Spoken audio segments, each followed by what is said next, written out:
to help his friend to run on for governor of Minnesota, yes? Yes. The 2014 election, and this is what his plan for participate. He's not going to run for governor, but he will help his friend. And I would like to welcome Loras Holmberg, yes? Yes. Holmberg, yes. and his speech, Tale of White Bear and a Pig's Eye.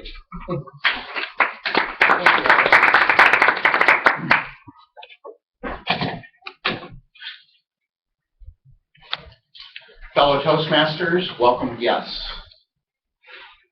Back about 4 months ago at a meeting at work, the idea was brought up. We were talking about Minnesota water, and the overall consensus of the group at the time was that here in Minnesota we have nothing to worry about. We have ample water. We have lots of water. It's not on our list of concerns at all. And that just did not sound right to me.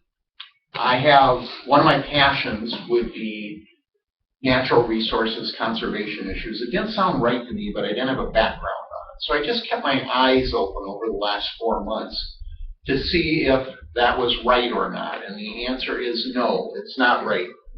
Here in this country, we certainly have a history of having wasted natural resources at other points in our country. This is Dodge City, Kansas, 1880. Does anyone know what that is? Buffalo skulls. It's buffalo skulls, yes. A whole pile of them just prior to them being ground into animal fertilizer. Sad period in our history, certainly. Even sadder, the fact that we wiped out the Native Americans to a large degree. Okay, Minnesota water. It became evident to me that there was a problem as I paid attention to what was going on over the last 4 months. It was even on the front of the local newspaper under the title, Minnesota Draining Its Supplies of Water.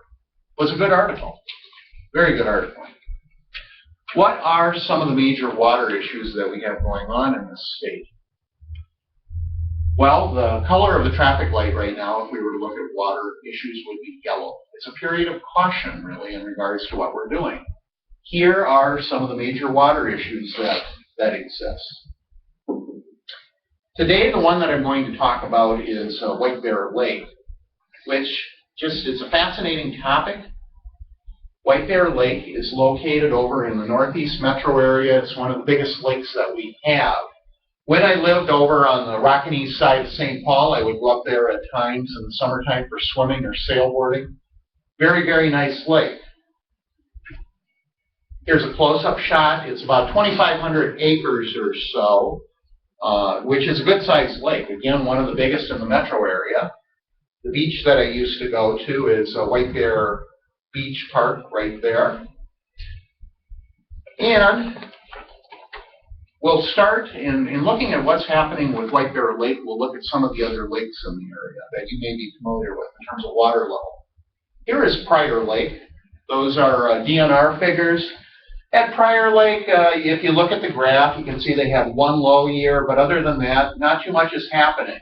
It's pretty much a stable lake. We'll look at Lake Minnetonka. You can't really determine any trend there at all when you look at Lake Minnetonka. Next, we'll look at White Bear. Here is White Bear Lake over, if you look at the bottom, a 9-year period. That is not a healthy lake at all. What is going on up there? Well, a study revealed that the reason for the lake going down is both due to the fact that we've had some dry years, but also there have been a large number of houses that have gone in to the north of the lake, and they're drawing down the groundwater level.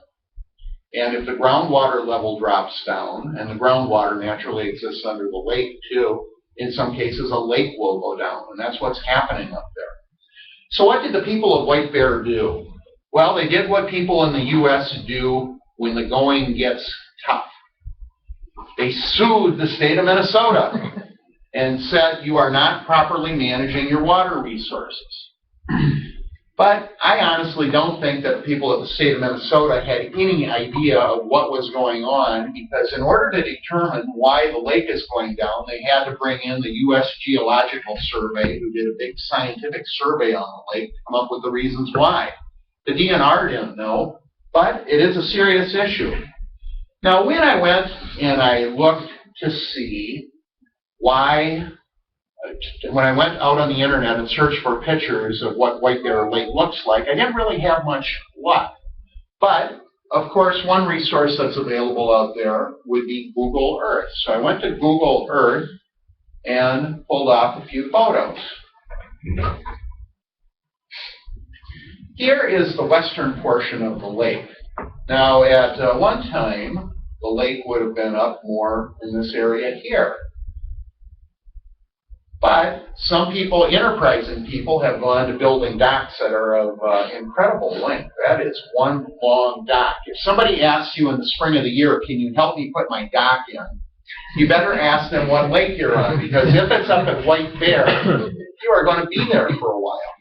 This would have been lake bottom at one time. Now it's growing grass. We'll take a look also at the, beach where I used to go swimming. Here is the beach where I used to go swimming. The beach, a lot of it now has grass growing on it because the lake level has dropped. Here is the grassy area. Here is what was the beach house. Also, another problem that has emerged is that a big drop-off that had been out a ways is now near shore. And you can't have a beach where the water level goes out a little bit and then there's a big drop-off. That just does not work. So the beach has been closed for the last 4 years, I believe it is. No more beach there in terms of having the public swim, which is a sad issue. And in terms of time, could I have an extension of 2 minutes? We're running a little short on time today. Okay, so White Bear Lake, a real problem. Where does the possible solution lie? Here is a possible, one of the things that is involved in the possible solution. Does anybody know what this is? It's a rather big facility here in the metro area. And you have had a clue or two, and in looking at that, you have a clue or two.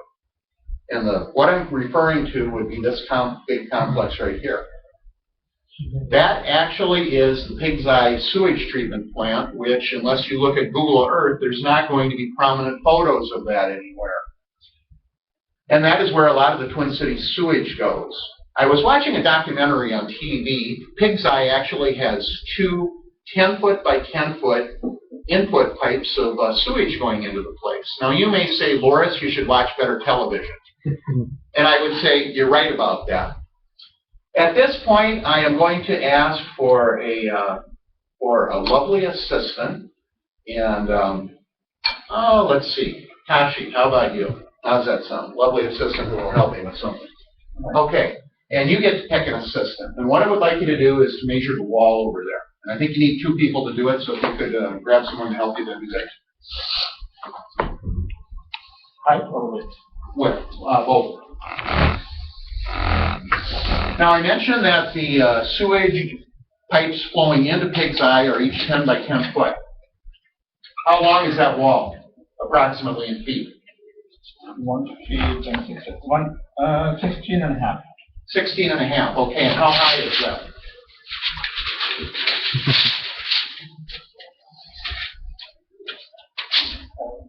I'm not tall enough. So we'll probably do another way. Okay.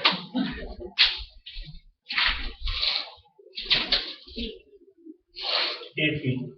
Okay, 16 times 8 would be, what is 16 times 8? 128. 128, okay. 128. So what is flowing into Pig's Eye is that size plus approximately 50% more. A lot of it is water.